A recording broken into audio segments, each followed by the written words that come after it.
Hi, I'm Gordon Roberts, and I'm sorry I'm not there. Just quickly, my background, I've been in the business since the 90s, and I've done a lot with SEPA probably in the last 20, 25 years. Starting off with a lot of lecturing, and I still bump into people who I taught about cheese graters. I moved on to Patcom, spent many years there. I'm now a non-executive consultant, executive, non-executive director or something. So I kind of still feed in through the other conduits, but Stuart Forrest is doing a great job on that now. I've been on council for a long time, and more recently, since about 2018, 2019, I've been honorary secretary, working with the other officers on SEPA matters and working with our fantastic presidents as well.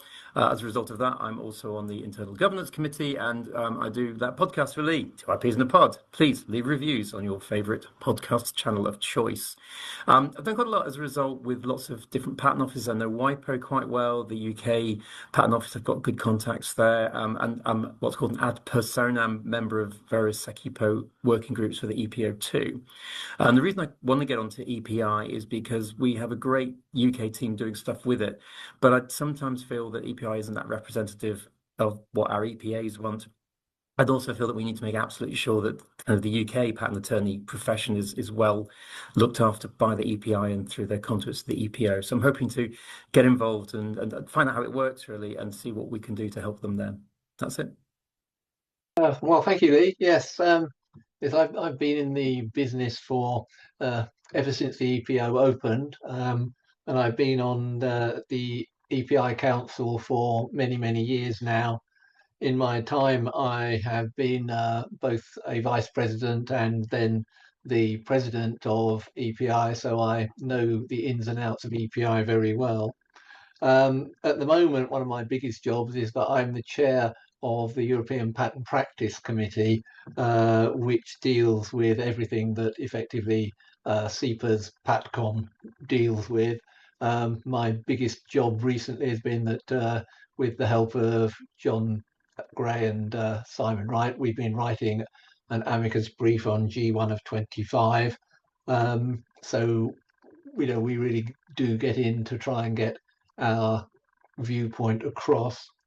Um, I'm also a member because of my chairmanship of the Standard and Advisory Committee before the EPO, which is called SACIPO. I'm also on the Working Party on Rules and the Working Party on the e-patent process, which I'm sure John Gray will say a lot more about later. But I'm also involved in a lot of meetings with the EPO, including meetings with Mr. Campinos and with DG1. So I'm always trying to get across all the big points that we want to get across from the UK in all of those meetings. I'm at the moment involved in a big reform of the disciplinary system within EPI. That's going to be an interesting start. And we're also trying further to change the IPREE so that it becomes more easy and more sensible as to how to get into the profession in the beginning. I'm very keen that we should get as many good candidates as we possibly can through into the EQE. As a sort of part of that, I'm also the chairman of the Student Admissions Committee, and it may well be that you'll hear a bit more about that later as well. It's interesting to note that I'm glad to say that the UK is very well represented. Um, so the majority of members are UK members. I'm also very interested in just preparing people for the EQE. I like our very high pass rate and I do all the best I can to keep it up. We've got some challenges coming up in the next term. So the EU, as most of you will know, are doing lots of things about patents. So they're looking at divisionals again, standard essential patents, SPCs. And so we need to keep our view of that, even though we're not part of the EU. We're going to have all the stuff about digitalization. John Gray will no doubt talk about that as well. But there's also lots of rules to go with all the processes. So we're going to have to look at that. Um, there will be the matter of AI. We have lots of AI issues within the EPO, within our own offices, within other service providers, and we need to keep very tight look at that. So I'm involved in all of these sorts of things. I wish to really keep very much involved so that the UK view is maintained very strongly at EPI Council. And so that's why I would very much like you to re-elect me. Thank you very much. Oh, Thanks, Lee, and thanks everyone for your interest in these elections. Indeed, EPI Council is where decisions shaping our profession are made, and with only 6 UK votes among 140 council members, every one of those voices matters. It's a pity that all of us standing can't be elected as full members of council. The EPI is, of course, the professional body with a voice at all levels of the European patent system and on a global stage. And Chris is a leader, and the UK profession has a leading role to play, and we do require strong and respected representation. And effective representation starts with listening, of course, listening to the candidates at home, as SEPA does so well, but also listening to the voices abroad, and to influence decisions at the European and global level. We do need to understand the diverse motivations and experiences of our colleagues across Europe and build consensus from there. So in my experience, I've as others here, made very strong connections. I think I bring a broad perspective from nearly 40 years in the patent profession. I trained in-house both in London and abroad, and then moved to private practice, first in London and now here in Scotland. I've experienced life in large firms and small firms. Nowadays, through my own consultancy, I support other practices and serve clients from multinationals to SMEs. And I think this gives me insight into the challenges faced by firms of all sizes, especially those far from London, as well as giving me a degree of independence. Within EPI, I've been active since 2008, both in council and other roles. These roles have taught me how council works and how to help it work better. Chris mentioned my work on the IT and digitalization matters. Currently, I chair EPI's online communications committee, where we work closely with EPO's IT and legal experts to improve daily life for everyone. And alongside Gwilym, Chris, and others, I also regularly represent users in high-level meetings with EPO management and other user groups, notably SECAPO and the Working Party on the Electronic Patent Process. Another point, I believe that diversity and inclusion has been a hidden strength of the European patent profession since its founding. And more recently, with the other candidates, Fatima and Nina Ferrara, I have been a prime mover in bringing diversity and inclusion considerations into the foreground at EPI. It's great that EPI now has a permanent DEI committee, where we met last week. But it's vital to have diversity champions in council as well. Council can seem an unwieldy talking shop at times, but it is literally the boss of everyone in EPI. Professional standards are important to me also, and I've been active for a number of terms in EPI's disciplinary committee. So we have a lot of excellent candidates. If you want an experienced, collaborative and forward-thinking UK voice on council, I ask for your support. Thank you. Well, I'm John Brown. I've been involved in the EPI since the formation of the European Patent Convention back in '76. I have been on and off the committee of the council at various times, but at the moment I'm chairman of the EPI Harmonisation Committee, and in that role I get invited to all council meetings and board meetings. I will, for example, be participating in the virtual council meeting at the end of January, when, as Chris alluded to, the reform of the disciplinary system of the EPI. During those discussions, I will call on my past experience firstly from my time on CIPA's disciplinary committee, and also my time serving on the EPI Professional Conduct Committee, when I had the pleasure, when I was the chairman of that committee, amongst other things, of accompanying the then President Elizabeth Tour-Lemaitre to the Commission, who were complaining that our rules of conduct were not acceptable to the Commission. As a result of that, the EPI took the Commission to court, and EPI was eventually vindicated. One of the things I've been involved in for a very long time is patent law harmonisation. I've been involved for at least 40 years, maybe a bit longer. Successes are difficult to find in that area, but we do have some that are clearly visible to those in practice. The most obvious one is PLT. Without the discussions on harmonisation, that would definitely never have occurred. And I represented, for example, EPI and CIPA at the diplomatic conference in Geneva, which resulted in the patent law treaty. I still actively represent EPI at the Standing Committee of Patents in WIPO. Progress there is painfully slow, but at least member states are talking to each other and learning from each other. And that is a very important thing amongst members of the profession. Members of the profession should talk to each other and learn from each other, not just say, oh, he's from blogging firm, I'm not talking to him. Talk to everybody, is my comment.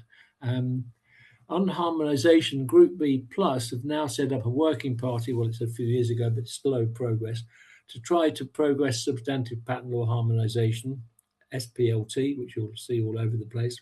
That working group is now being led by the UK IPO, and some progress is being made. And in fact, there's a meeting of EPI and Business Europe with the working group in the middle of February.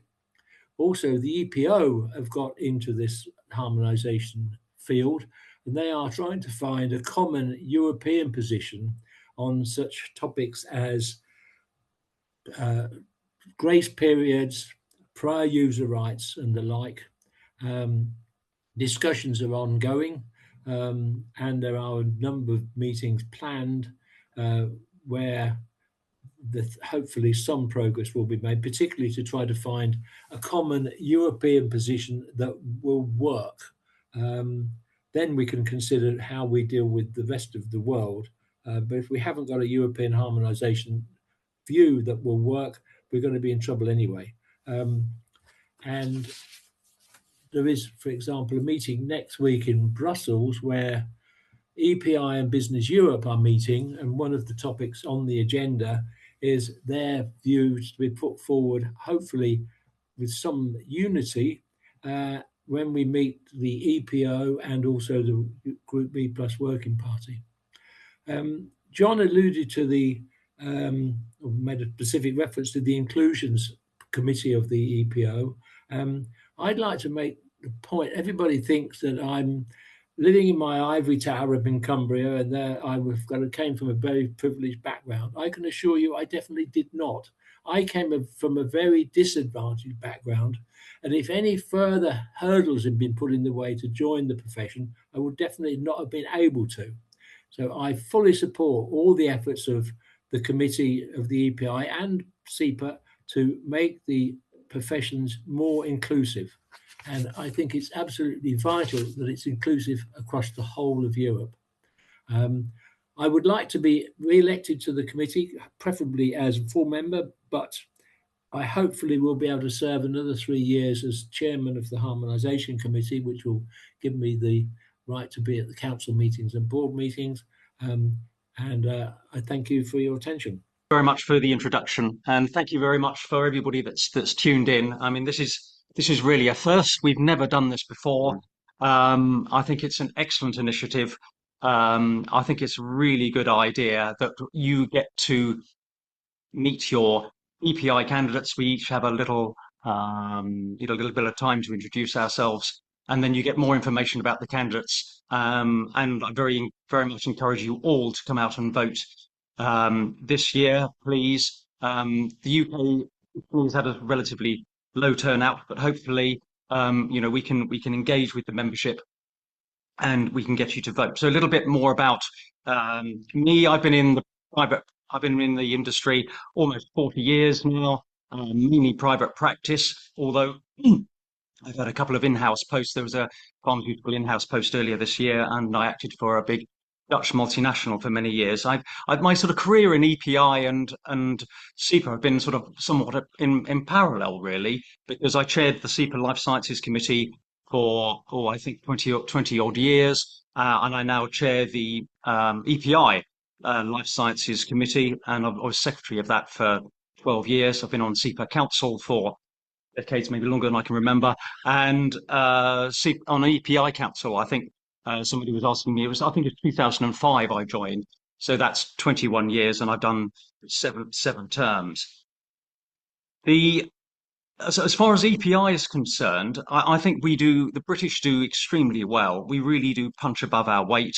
I've been on the EPI Disciplinary Committee for 8 years, and I was basically secretary of that. I've been on SAKIPO, the Standard Advisory Committee of the EPO, and I'm also on the EPI Bylaws Committee. So I have a good understanding of EPI, how it runs, how it functions, because of my chairmanship, and quite a lot of us are chairs of EPI committees. I get a seat on the EPI board, so that's very good. That's very, very influential. I get to know what's going on. And what I really want to do is sort of, and this is partly, I suppose, my mandate for election for SEPA president. I was obviously vice president last year, is to really strengthen ties between the EPI and SEPA, because the EPI is a really important body. It does a lot of good work. I'd like to try and showcase what we do and give people more information about what the EPI does, what the structure is, what the committees do, and all the good work it does. And this webinar, I suppose, is a good starting point for that. I want to strengthen ties really between EPI and SEPA, share information, let you know what's going on, collaborate, represent UK interests. After all, there's a huge amount that's going on. I mean, for example, I've just come from the Life Sciences Committee. We're dealing with G1 of 25, the amicus brief on amendment of the description. That is something that the EPI is obviously working on too, and there was a working group in Munich only last week working on that matter. The EQE, there's enormous changes. It's probably one of the biggest changes in our lifetime since the EQE got up and running. So we need to make sure that our candidates are well represented, we get well educated, and we continue to have a really good success rate on passing the EQE. The other thing that's happening in the EPI is that there's going to be some disciplinary changes. We're going to be looking at reorganizing the disciplinary proceedings. So I'm active in that as well, and basically representing UK interests before the EPI and make sure that we continue to punch above our weight and we represent UK interests, and we have a continued success rate before the EQE. Simon, well done. Thank you very much. Yeah, that's almost on time as well. So thanks very much for tuning in. It's really good that we're doing this, and it's an excellent speed dating for me now. I get to meet. Thank you. So, hello everybody.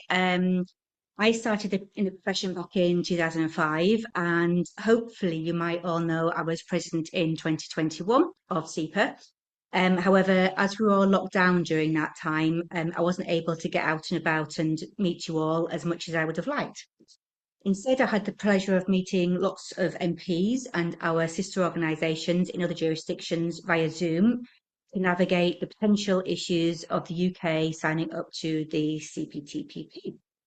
So, in my year as immediate past president, I was keen to get out and about and see people again.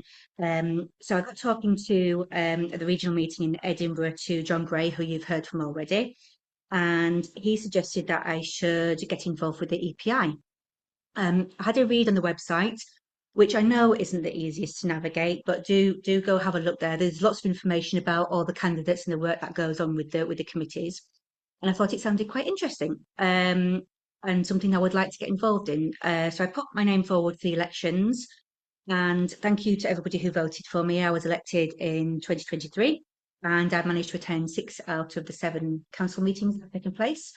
We had 7 meetings in the last 3 years because we had some extra emergency meetings which took place online. And we've got another one of those taking place later this month as well. So there'll be more, one more left to go for this term. And it's been fascinating learning more about what actually goes on behind closed doors.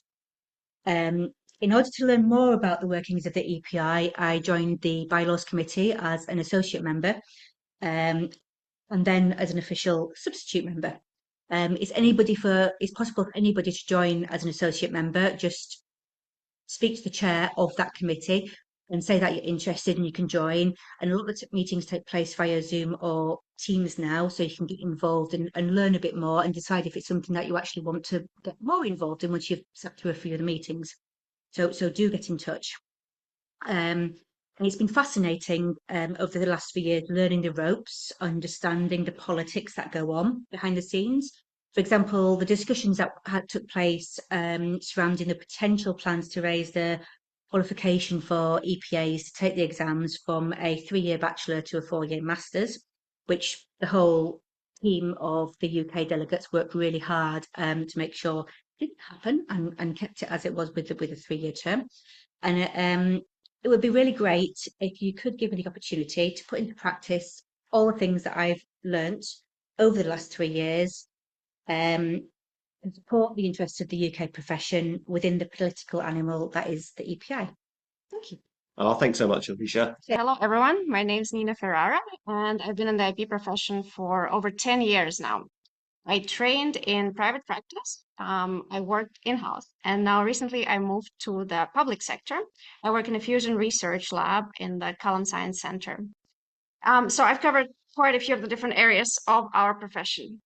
In general, I think in our profession, the only constant really is change. We work at the forefront of technology. We are very privileged and lucky to be able to work with exciting new research and developments. But we all have to be conscious of the changes that are happening. So let me ask you this. What are some of the big changes that happened in our profession in the last decade? I think some of the big ones were definitely the pandemic and the resulting move to VICO or hybrid meetings. We've had, of course, the rise of AI and how that affects our work in terms of AI tools, in terms of AI inventorship. We've had the UPC come in. We've had the new EQE, which is coming in. We're in the transition phase right now. Quite a lot of change. And we have to be ready for it. We have to be able to adapt. We have to be future-proof in our profession. So this is really what I want to do. If I get elected by you to be on the council, to be able to contribute to the future of IP. And I see it from the perspective of 3 pillars. And those are for me, education, quality, and EDI, equity, diversity, and inclusion. In terms of education, I mean both the education for our trainee cohorts as well as the education of the wider public. So I'm very active with the professional education committee, with the student admissions committee. Chris mentioned that one. I'm the vice chair on that one, not vice chairman. I'm very active also with the IP awareness group. So if some of you were following the EPI advent calendar that we've been doing throughout December, that was one of our initiatives with the IP awareness group. We are trying to bring sort of the more about our profession, but also about IP into the wider world. And in terms of quality, I think I see it as a lot of different factors. We've got patent quality, which is very important for our profession. We have to keep working on that one in terms of the rise of AI and staying on top of that and making sure that we are contributing in a way that makes sense. Still, we are a registered profession, and we have to stay on top of what we're doing. I'm a member of the SACEPO Working Party on Quality. So as part of that work, I represent EPI on that particular body. That's another one, of course, is UPC. With the new sort of instruments at our disposal, we have to be able also to work on that and basically take it into consideration. EDI is also key to future-proofing our profession. Our profession is already, European Patent Attorney is already quite diverse by its nature. We've got members from 39 member states, but we have to do more work to make sure that we are representative of the world around us. We have to work on inclusion and on equity as well, make sure we're equitable. We are attracting new members to our profession. So work with the diversity, equity, and inclusion new committee that was also mentioned is also really important to me. I'm an associate member on that one. So in general, I think these three pillars are the topics that I would focus on: education in the wider sense, quality, and EDI. So I'd love for you to elect me to be on the council, and I will continue working on those topics. Oh, thank you so much, Nina. Thanks. First of all, I'd like to explain to everyone that I've been around in the profession for a very long time, as if this isn't obvious to you. My history with institutes, I was the former honorary secretary of SEPA. I was a former council member of SEPA. In recent years, I've devoted most of my time to EPI. My general inclinations are not to act as a capo di tutti capi, more as a consigliere. I prefer influence to power. And in terms of influence, I believe that what one could do is be in it for the long term. Long sustained pressure is far more effective than jumping up and down in reactive to the situation.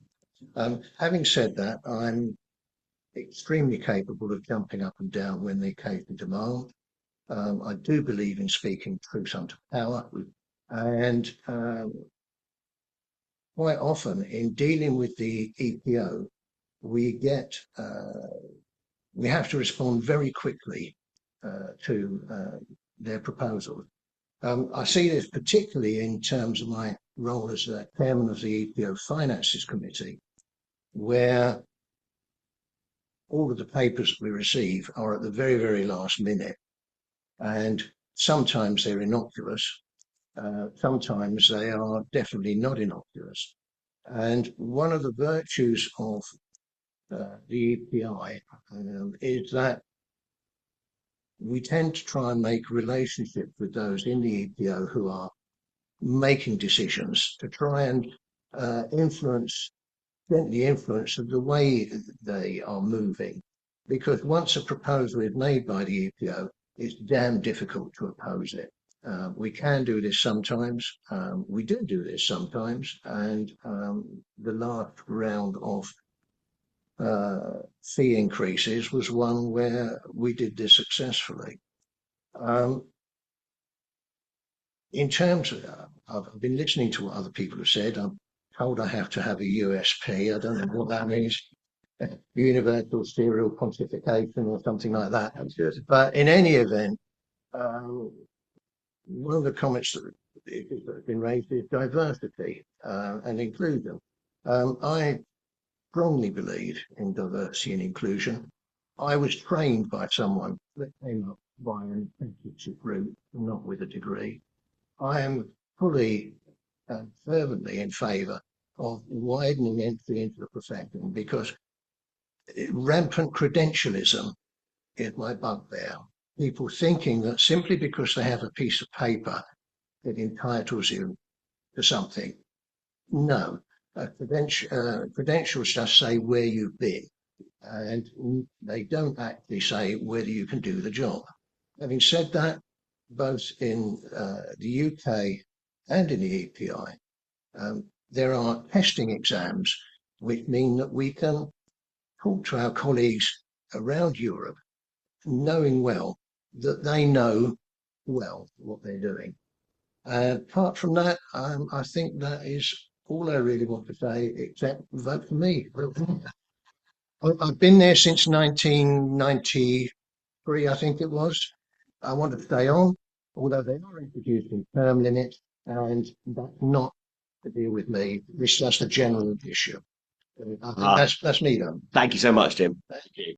I'm Fatima Sadawala. I've been on council for 2 terms now, so EPI council. So I started in 2020, which was a bit of a challenge because I started during COVID. So I didn't attend an in-person meeting for until 2022, actually. So I have, I suppose my USP here is that I'm an in-house pharma patent attorney. And I think, so that brings its unique challenges. So as an in-house person, of course, I see the patent from conception to filing to grant, and then often through litigation. So we see the patent through its entire lifetime. As you maybe appreciate, a drug takes 10 to 15 years to bring to market. So we often maintain the patent for its entire lifetime, which I think many of the other subject matters don't see the patent to its very end. And then we also work with obviously supplementary protection certificates throughout Europe. So we have interactions with European, the EU as well as EPO. So back to myself, I'm an organic chemist by training. I've got a PhD in organic chemistry and I'm small molecule. So that means drugs, proper drugs, I suppose, old style drugs. I was actually an examiner for 18 months at the UK Patent Office before I joined the profession. So it was interesting to see the other side of things. So having been on council 2 terms, I've been a member of the EPPC Pharma Group. So that group meets with DG1 examiners on about an annual basis, and we discuss practice and law. So, for example, we discussed the plausibility, what we call the plausibility decision, G2 of 21, in detail with examiners to see how they would apply that in everyday kind of prosecution practice, so that we could reach a common understanding of how we should file, what we should file, how we should argue our cases. So that interaction is really useful. In the company I work in, GSK, I've worked in the global health space for quite a long time. So I've worked with diseases such as TB and malaria, and so I kind of have a wider world experience of looking at patents in not just the main jurisdictions. As has been mentioned by a number of different candidates here, I'm passionate about diversity, equity, and inclusion. And I know John and Nina are also members of the newly elected committee. So personally, I've led outreach activities in diversity, equity, and inclusion (DEI).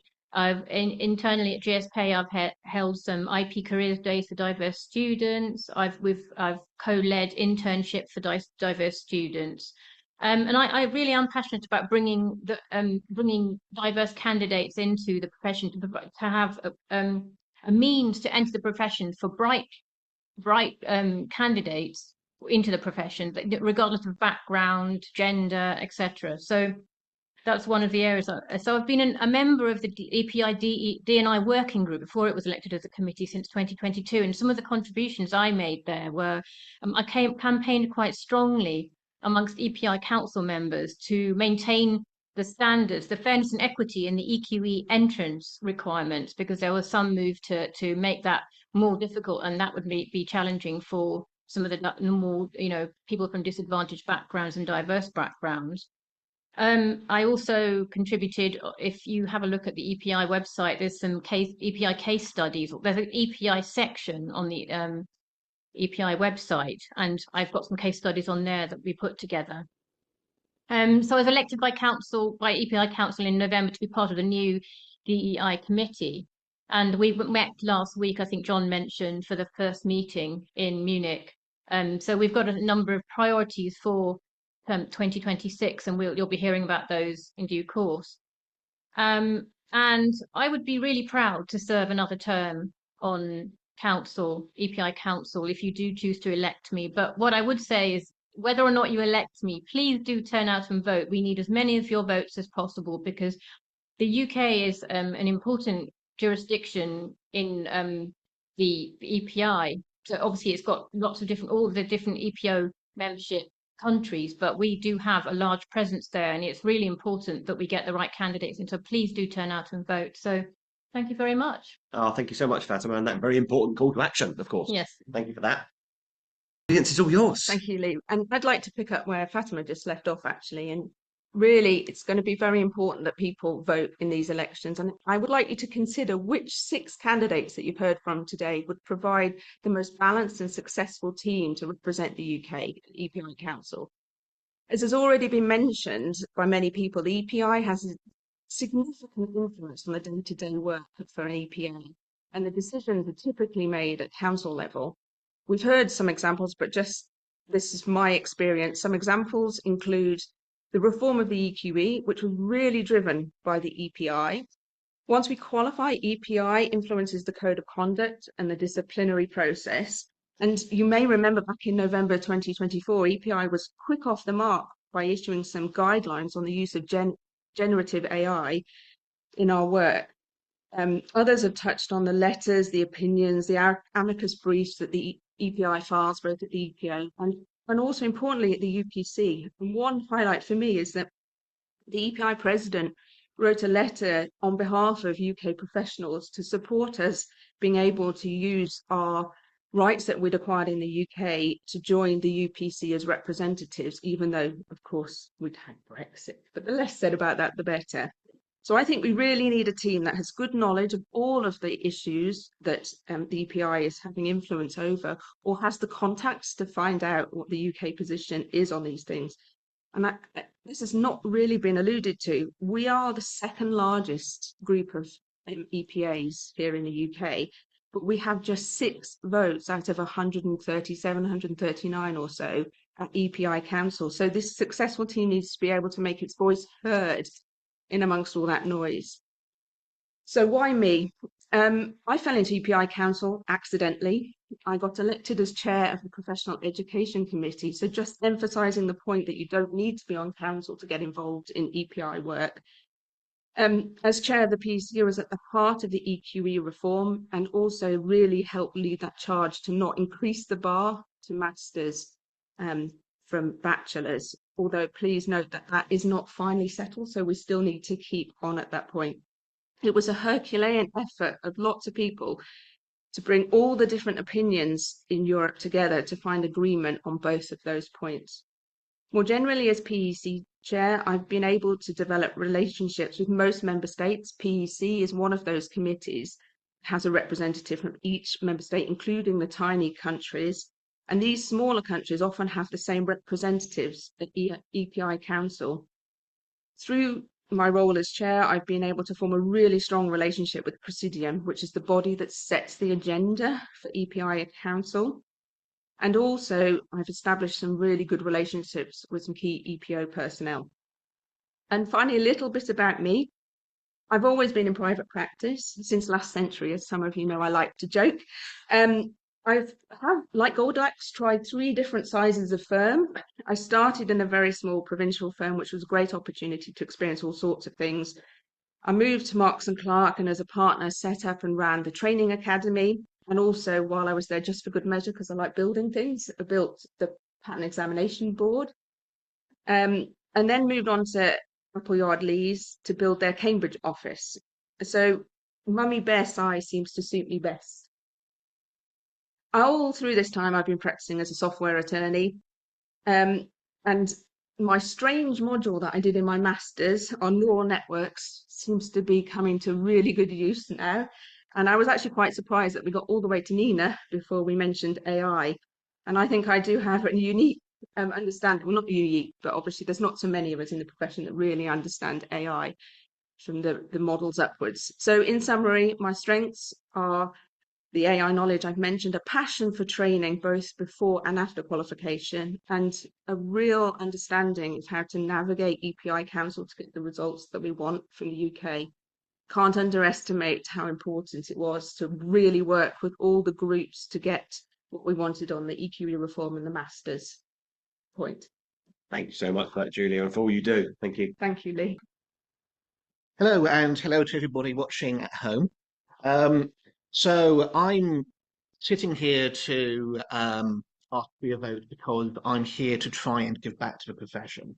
I'm a big believer in not simply qualifying and then earning your money and working out for yourself. I'm a big believer in fostering both widespread knowledge of IP in the wider world and in helping shepherd in the next generation of the profession.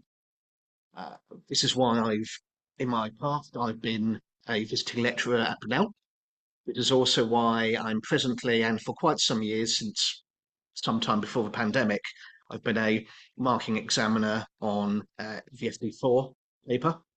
I think it's so important to not pull up the drawbridge behind you, but to let people in, particularly from that perspective of diversity and inclusion, which so many of the other candidates have been talking about. Because as a profession, we can only really be as diverse as a range of people we allow in through the door in the first place. In terms of my unique qualities as a candidate, I'm unique among the candidates because I'm standing specifically as a substitute member, not for full membership. And I want to explain why I am doing that. I think it is important that we have substitutes who are present, specifically coming at it from a basis of I'm here to learn, and I'm here to support. I'm here to support because there'll be a set of 6 full members elected. And if I'm elected as a substitute, it will be my job as a substitute, I believe, and I think that is the intention of the substitute system, to by and large support that delegation, do the work which the full members do not have the time or capacity to do, and not to set an overall direction of travel for the UK delegation as a whole. And I'm there to learn because I think by observing this sort of institution directly, there really is no substitute for experience. And I think by being there and watching and observing, I get a better idea of here's how council works, here's what council is effective at, here's where reform could make council do better. Here is a excellent change which could be made through council. This is something which council is not the correct form to try and achieve. And so should I opt to run in a future term as a full member, that'll give me a better basis for standing up and saying, okay, this is a direction I think we can go in, and I think EPI is the right vehicle to do this because. At the same time, there are things coming up which I do think it's be important for us to do. As I said, watching and observing is important. I think the thing to watch and observe most closely over the coming term is going to be this brand new examination which is coming in. There's going to be an entirely new generation of candidates taking M1 and M2 are beginning this coming year.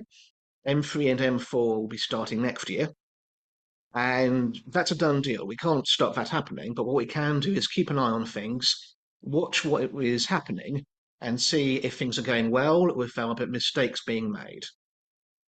Particularly mistakes of a nature which might, for instance, impact that diversity I was talking about before. Yeah. So please provide me with your vote if you want someone who's coming in to support your members. And do please, if I become elected, do write in and tell me about your experiences of the new exam system. Because if we hear about problems, then we can raise problems. And that'll be it for me. Your time starts now, sir. Great, thank you. Harry, by the way, let's go by Harry. Harry, of course, I'm working. So that's who I am. Yeah, it's confusing, isn't it? Because we have to be a professional official. So on all the professional official registers, I'm Henry, but only my mum calls me that. So I always try to put a stop to that, and Harry it is. So yes, why do I think I should do this? Why do I want to do this? I think I spoke to you not too long ago, and I said I'm keen to get back into professional engagement or the representation. And initially, the first thought that came to my mind was SEPA. And I think we're all pretty good at engaging with SEPA, or at least SEPA members are. And I thought there's a bit of an overlook actually of EPI, or at least on my part. And from speaking to some of the candidates today, that seems to be true of the wide profession that we have. So, and one of the reasons we're doing this, right, is to engage the UK profession in its representation at the EPI. So I think this is a great opportunity to do that for me personally, to engage with it better and make me get involved with the EPI. I did a SWAT panel earlier this year, a stakeholder quality assurance panel, which I thought was really interesting. And you just get to see that we are just, we're such a small part of such a big, much wider profession. and all of the kind of amazing members and committees and organisations that are go ahead on the continent, which, you know, and as much good as being done there as is being done here. So yeah, really keen to get involved. I don't bring nearly the amount of years and experience and in either SEPA or in the EPI as some of these other fantastic candidates. But I do bring a kind of enthusiasm for our profession, and an interest in our profession, its representation and its engagement with the wider European profession. I think, again, it's strange, isn't it? We don't engage more with it, or that more of us don't, because obviously there are plenty of us that do in a big way, but because so much of our practice is European. You know, we in the UK, we punch above our weight massively in terms of representing international clients. I guess given that we have an English language advantage, and so it would make sense that we engage with it wholeheartedly. So that's kind of my interest and what I'd like to bring to the table. But yeah, just a bit more background about me. I used to engage with SEPA a bit more than I do. I kind of went away and had a few kids, and so now I kind of feel raising my head a little bit again and want to engage again with these professional representations. And my professional career has been a mixture of contentious and non-contentious experiences in IP firms and firms of solicitors, so litigation, opposition, and also prosecution, which is kind of our bread and butter here in the UK, it would seem. So that's me. At the moment, I'm at a small boutique in Southampton. So yeah, a bit more autonomy on what I do with my time, and this is kind of one of those things. So God, time flies, doesn't it? I'm really halfway there. That was it. It doesn't take long. Vote for you. Vote for me, please.